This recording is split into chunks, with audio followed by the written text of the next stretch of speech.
Ndugu zangu wa Tanzania na watu wa Mungu, habarini ya uzima. Muda huu nikiwa kwenye maombi, ninamlilia Mungu kwa ajili ya haja ya moyo wangu.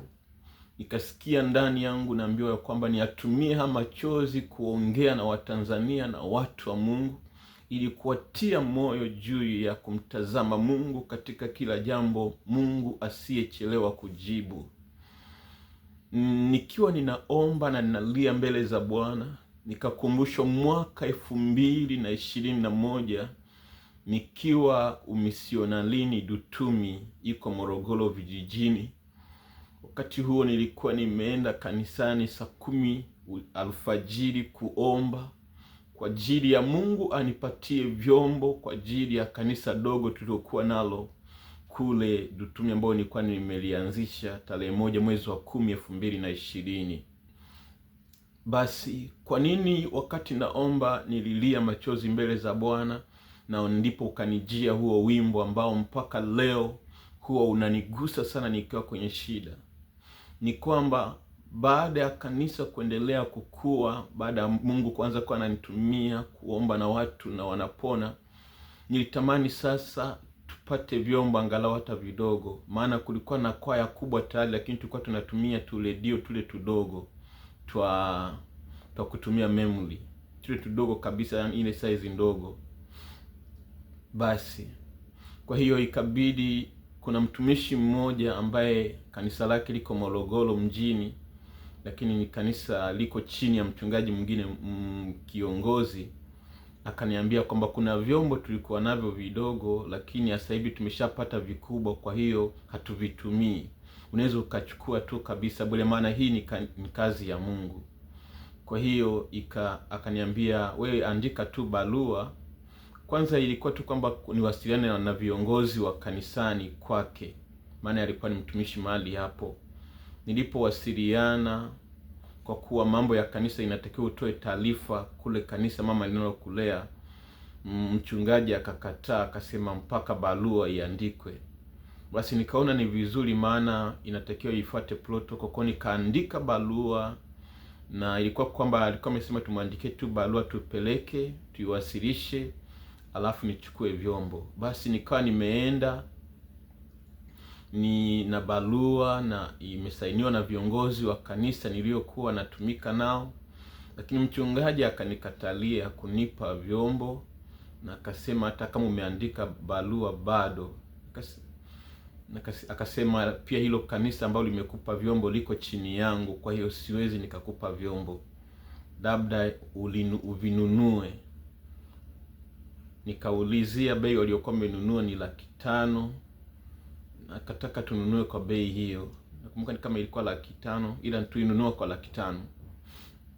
Basi tukawasiliana na kanisa dogo, akasema lakini haikuwa na haja ya kununua, lakini kwa kuwa mchungaji ameelekeza hivyo, basi hatuna namna. Basi nikamwambia mchungaji, mimi hapa nilipo niko umisionalini, lakini hata hii nauli nimetumia kwa watu wanaonisapoti. Kwa hiyo nikienda bila vyombo kuja kuvifuata tena itatugharimu, naomba uruhusu nipate vyombo. Akasema hapana. Basi ikabidi nirudi hivyo hivyo.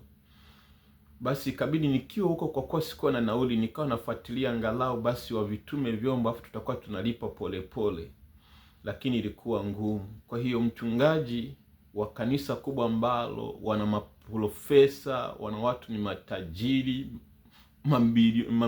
mamilionea wako pale, wana vyombo vikubwa, vingine viko store. Lakini sisi kanisa dogo ambalo tuko vijijini, na kwa ajili ya kuwafikia watu ambao hawana injili, tumenyimwa vyombo. Siku moja niliamka saa 10 alfajiri nikiwa na mzigo wa kazi ya Mungu, nikamwambia Mungu, wewe ndiye utakayenipa vyombo hivi. Nikaenda kanisani kuomba, kalia mbele za Bwana, nikalia mbele za Bwana, nikalia mbele za Bwana. Maana kikwazo hawakuwa wale watu walionunua vyombo, kikwazo alikuwa ni mchungaji. Kama sikosei, vile vyombo kweli vidogo ni kama kuna mtumishi alijitoa kanisa mama analolilea mchungaji kununua vile vyombo, na wakati vinanunua hivyo vyombo, yeye mchungaji hakuwepo, alikuwa anatumika sehemu nyingine Dar es Salaam. Kwa pale amevikuta hivyo vyombo, maana yake alikuwa anazuia vyombo ambavyo hata kuvitoa yeye wala vilitolewa wakati hayupo yeye, lakini tunaheshimu mamlaka. Kwa hiyo siku nililia kwa uchungu mbele za Bwana, nililia kwa uchungu mbele za Bwana. Ilipofika muda kama wa saa 4 hivi asubuhi, kutoka saa 10, malo kanijia wimbo ndani yangu, nikasikia ndani yangu naambiwa kwamba mimi nina majibu yako, nikisema neno linakuwa, nifanye niseme. Sauti ya Mungu inaongea ndani yangu kwamba yeye Mungu ndo ana majibu yangu, na akisema neno hakuna anayeweza kumzuia. Kwa hiyo ninachotakiwa mimi ni kumfanya yeye mpaka aseme, ni kumfanya anipe neno la ndio, neno la vyombo. Kwa hiyo nikalia mbele za Bwana, nikamwambia Mungu, hakika wewe ndio na majibu yangu. Yule mtu aliyekuwa na mgonjwa nyumbani alisema tu kwamba sema neno tu na mtumishi wangu atapona. Na mimi hakika Mungu, ukisema neno tu vyombo nitavipata. Ilipofika kwa nikalia mbele za Bwana, wimbo ukanijia, nikaanza kuimba. Kanijia tu wakati wa maombi, nikaanza kuimba. Yesu wangu mimi nimekuja kwako, moyo wangu umejaza maswali mengi, lakini mimi ninajua kwamba wewe una majibu ya maswali yangu. Una majibu yangu Yesu, sema nami. Una majibu yangu Yesu, sema nami. Una majibu yangu Yesu, sema nami. Una majibu yangu Yesu, sema nami. Hata kwa vyombo hivi una majibu yake, hata kwa jaribu hili una majibu yake. Hata nikaendelea kuimba, nikaendelea kuunganisha na maneno mengine, hata kwa ugonjwa huu una majibu yake. Una majibu yangu Yesu, sema nami. Una majibu yangu Yesu, sema nami. Nikalia. Mara nikasikia ndani yangu naambiwa, nenda, vyombo utapata. Muda huo ilikuwa imeshafika saa 4 asubuhi. Nikaondoka, kaenda Morogoro, nikaenda kukutana na huyo mchungaji. Hata sikuwa nimemtaarifu kwamba nitakuja hiyo siku, ila Mungu kwa kuwa ameniambia nenda utapata vyombo, nikaondoka, nikasafiri. Mchungaji akafika pale, akaanza kunizungusha, lakini mwisho wa siku nikavipata vile vyombo, akanipa, na tulianza kulipa kwa sehemu. Hivyo vyombo tulivilipa na alisimamia mpaka tukavilipa. Nao wakati ninaomba mahali siku hii ya leo, kuna mambo ambayo natamani Mungu afanye kwenye maisha yangu ya huduma kwa taifa langu la Tanzania, lakini nikajikuta kwamba wanasiasa hawana majibu. Kama Mungu atatupa majibu, mimi sina majibu, ila Mungu anajibu. Ndipo ule wimbo ukanijia. Sasa ujumbe gani nataka kutoa mahali hapa? Kwanza kwa kanisa, kuna watu ambao yamkini wangeitumia nafasi hiyo kwa ajili ya kazi ya Mungu, kanisa la Mungu lingekuwa limefika mbali.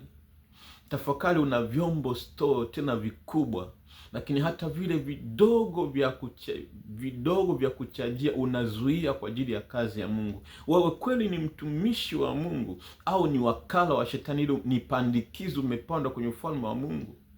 Unajiita mchungaji na bado moyo wako unapinga ya Mungu. Huu ni wito kwa watumishi ambao wako kwenye makanisa makubwa. Wengi wamegeuzwa kwa maagenti wa shetani. Wanaona wivu kwa ajili ya vijana ambao wana mzigo wa kuokoa roho za watu. Sijui wao wangezuiwa wakati wa ujana wakiwa wanasikia wito wa kumtumikia Mungu, ingekuwaje?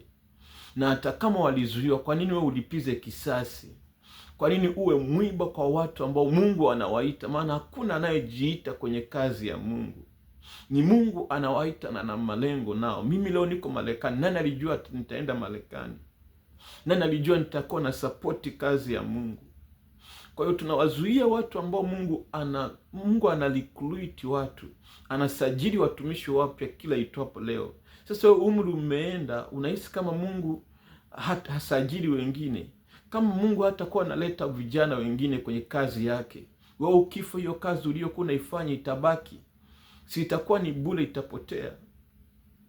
Mungu awasamee watumishi wa Mungu ambao mmekuwa vikwazo, mmekuwa Mungu Bwana, nataka muabudiwe, ndio mtoe nafasi kwa watumishi vijana. Lakini pia kijana ambao unakatishwa tamaa, Mungu awe jibu lako. Ujumbe huu pia ni upeleke kwa mtu ambaye una changamoto ya ugonjwa, una changamoto kwenye ndoa, una changamoto yote. Mungu awe jibu lako. Kuna wakati mwingine Mungu anaweza sikujibu kwa maombi ya kuombewa, lakini jifungie mbele za Mungu chumbani mwako, lia mbele za Bwana, mwambie, sema neno Yesu na mimi nitapona, sema neno na mimi nitapokea baraka, sema neno. Hata Yakobo aling'ang'ana na malaika, akamwambia, sikuachi usiponibariki. Wakati mwingine Mungu hatujibu kwa sababu anaona mioyo yetu inategemea kuombewa, inategemea watumishi kuliko sisi kwenda mbele za Mungu. Hana alikuwa hekaluni na kuhani alikuwepo pale, kuhani Eli, lakini alienda moja kwa moja mbele za Mungu. Kuhani Eli akamdhani ya kwamba ni mtu aliyekunywa.